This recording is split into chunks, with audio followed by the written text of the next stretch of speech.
मैं प्रांशी राठौर और आप देख रहे हैं नेक्स्ट 9 न्यूज। स्वागत है आपका हमारे खास प्रोग्राम सियासी सच में, जिसमें आज हमारे साथ मौजूद हैं हमारी सहयोगी अमन जी। सबसे पहले अमन जी, आपका बहुत बहुत स्वागत है जी। Thank you.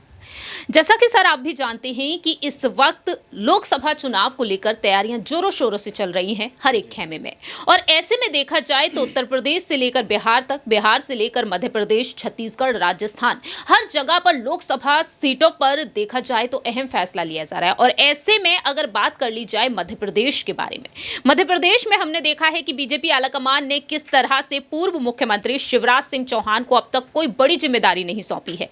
लेकिन दूसरी ही तरफ यहां पर बीजेपी खेमे से हटकर कांग्रेस में भी कहीं ना कहीं सियासी कलह जारी है। बात यहां पर करेंगे दिग्गज नेता कमलनाथ के बारे में, जिन्हें लेकर लंबे वक्त से कयास तेज हैं कि कमलनाथ कहीं ना कहीं बीजेपी की तरफ रुख कर सकते हैं। लेकिन कमलनाथ यहां पर सभी खबरों पर खंडन करते हुए अपनी बात रख रहे हैं, साफ तौर पर कह रहे हैं कि ऐसा कुछ भी नहीं है।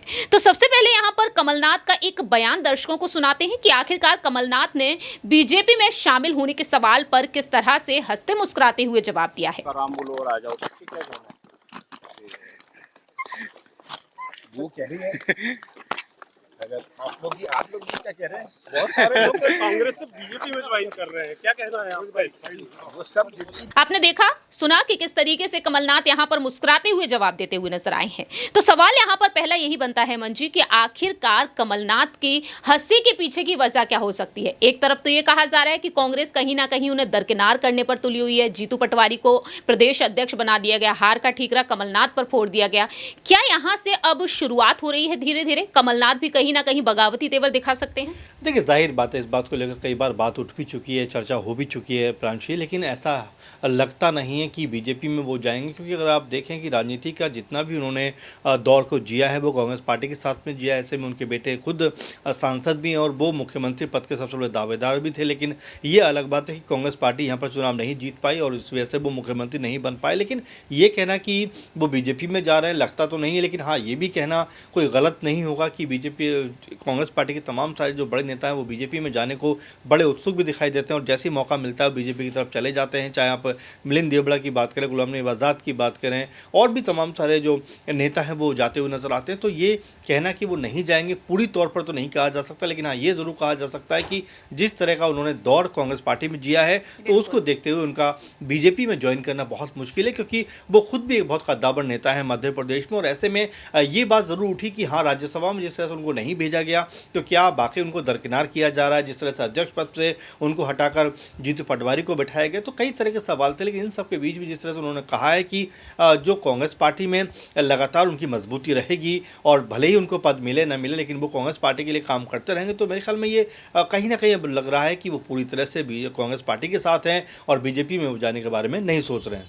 वाकई देखा जाए फिलहाल जिस तरह से आपने कहा है कि बीजेपी में जाने के बारे में वह नहीं सोच रहे, लेकिन अमन जी अगर बात कर ली जाए बीजेपी के दिग्गज नेताओं के बयानों की तरफ, हाल ही में बीजेपी से प्रदेश अध्यक्ष बीडी शर्मा ने साफ तौर पर कहा है क्योंकि कमलनाथ और उनके बेटे नकुलनाथ जो छिंदवाड़ा में एक्टिव हो चुके हैं, दावे किए जा रहे हैं कि एक बार फिर से नकुलनाथ छिंदवाड़ा से ही चुनाव लड़ेंगे। लेकिन इसी बीच बीडी शर्मा कहते हैं कमलनाथ और नकुलनाथ को लेकर कि राजनीति में जिस जिसको भविष्य अपना बनाना है, शानदार करना है और राजनीति में वह काम करना चाहते हैं आने वाले समय में भी, तो अगर यहां पर बीजेपी की तरफ आना चाहें तो उनका स्वागत है। कमलनाथ और नकुलनाथ को लेकर भी वह कहते हैं कि अगर वह बीजेपी की तरफ आना चाहते हैं तो दरवाजे बीजेपी के खुले हुए हैं। और दूसरी ही तरफ बीजेपी की ही कद्दावर नेता सुमित्रा महाजन ने भी कहा कि राम का नाम लीजिए कमलनाथ जी और बीजेपी में आ जाइए।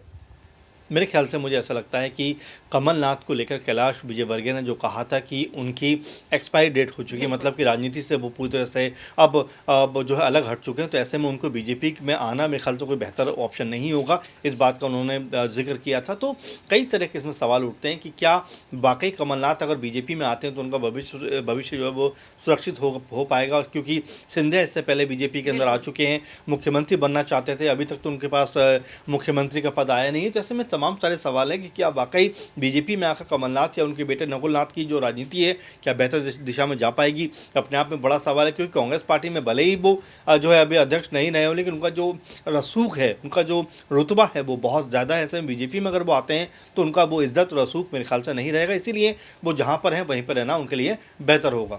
देखिए, अगर बात यह है कि जहां पर है वहीं रहे, तो क्या यहां पर कांग्रेस उन्हें कोई जिम्मेदारी सौंपेगी? बात यहां पर लोकसभा चुनाव की कर ली जाए। सोनिया गांधी जी से हाल ही में उन्होंने मुलाकात की, दावा किया जा रहा है कि जो अब राज्यसभा चुनाव होने जा रहे हैं, ऐसे में कमलनाथ वो एक सीट चाहते हैं जिस एक सीट पर कांग्रेस की जीत मानी जा रही है। तो ऐसे में यहां पर कमलनाथ को क्या वाकई में वो जिम्मेदारी मिल पाएगी? अगर वो भी नहीं मिलती है तो क्या पूरी तरीके से दरकिनार होंगे? देखिए, बिल्कुल यही बात लगातार उठ रही है कि आखिर जिम्मेदारी तो उनको देना पड़ेगी। अगर जिम्मेदारी आप उनको नहीं देते हैं तो जाहिर बात आप मानकर चलिए कि नाराज़गी कहीं ना कहीं निकल कर सामने आएगी। लेकिन अब हमें ये भी समझना पड़ेगा कि देखिए, पार्टियों में बहुत सारे जो लोग हैं वो इस पर उम्मीद में रहते हैं कि उनको ये पद मिलना चाहिए। आप देखें कि जिस तरह बीजेपी ने भी अपने कह सकते हैं कई सीटों से राज्यसभा के लिए अनाउंसमेंट किया, उसमें कई बड़े चेहरे शामिल नहीं थे, तो क्या इसका मतलब वो पार्टी छोड़ देंगे? देखिए, हर वक्त पद कुछ नहीं होता, सबसे बड़ी बात है पार्टी, और मौका आने पर कहीं ना कहीं आपको बेहतर पद मिलता है। और कमलनाथ जो बड़े दिग्गज और कह सकते हैं कि बहुत ज़्यादा अनुभवी नेता हैं कांग्रेस पार्टी के मध्य प्रदेश से, और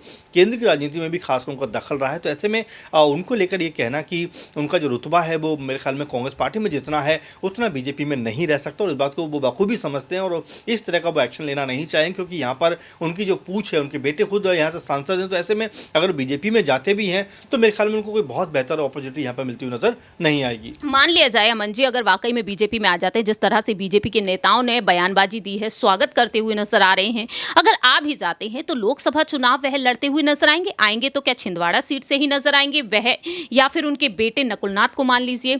अगर आ भी जाते हैं तो क्या सिंधिया की तरह ही उनका भविष्य हो सकता है? देखिए, नकुलनाथ के बारे में बिल्कुल अभी उम्र उनके साथ है और बहुत सारा राजनीति में वो अपने आप को मजबूत कर सकते हैं। देखिए, मध्य प्रदेश में गिने चुने कांग्रेस पार्टी के पास चेहरे हैं, तो ऐसे में नकुलनाथ अगर इसी मजबूती से पार्टी के साथ में खड़े रहते हैं तो उनके लिए एक बेहतर भविष्य इंतजार जरूर कर रहा है। भले आज नहीं तो कल, कल नहीं तो परसों कांग्रेस पार्टी अपने आप को बैक जरूर करेगी मध्य प्रदेश में। और जैसा माहौल इस समय था, ऐसा लगा कांग्रेस पार्टी शायद बेहतर करके चुनाव परिणाम जीत कर और सरकार में आ जाएगी, लेकिन वैसा नहीं हुआ। लेकिन आने वाले वक्त में हो सकता है कि ये कहानी बदलती हुई नजर आए और यहाँ पर नकुलनाथ के लिए बेहतर ऑप्शन निकल कर आए। क्योंकि अगर नकुलनाथ यहाँ से बीजेपी में जाते हैं तो आप ये मानकर चलिए कि फिलहाल जो सीएम पद की वैकेंसी है वो तो फुल है, उसके ऊपर तो उनका आने का कोई मतलब है नहीं। तो ऐसे में ये कहना कि अगर वो बीजेपी में आते हैं एक बेहतर ऑप्शन उनको मिलेगा, ये शायद उनके लिए जो कोई बेहतर उपाय नहीं होगा। इसीलिए वो ये ज़रूर सोचेंगे कि जहाँ पर मुझे इतनी इज्जत और इतना सम्मान मिला हुआ उसको छोड़कर अगर मैं किसी और पार्टी में जाता हूँ तो उनको वो सम्मान नहीं मिलेगा, और ये सोचकर मेरे ख्याल में वो कांग्रेस पार्टी में रहना चाहेंगे। वाकई में अब यही देखना होगा कि कमलनाथ इसे स्वीकार करते हैं या फिर नहीं। जिस तरह से बीजेपी की तरफ से बयानबाजी जारी है और प्रस्ताव मिल रहे हैं, देखते हैं कि कमलनाथ का फैसला क्या कुछ होगा। लेकिन जैसा अमन जी ने कहा है, क्या वाकई में कमलनाथ कांग्रेस में ही टिके रहेंगे या नहीं? फिलहाल इस खास प्रोग्राम में इतना ही, लेकिन आपकी क्या कुछ राय प्रतिक्रिया है कमेंट सेक्शन में आप बता सकते हैं। तब तक के लिए आप देखते रहिए नेक्स्ट 9 न्यूज़।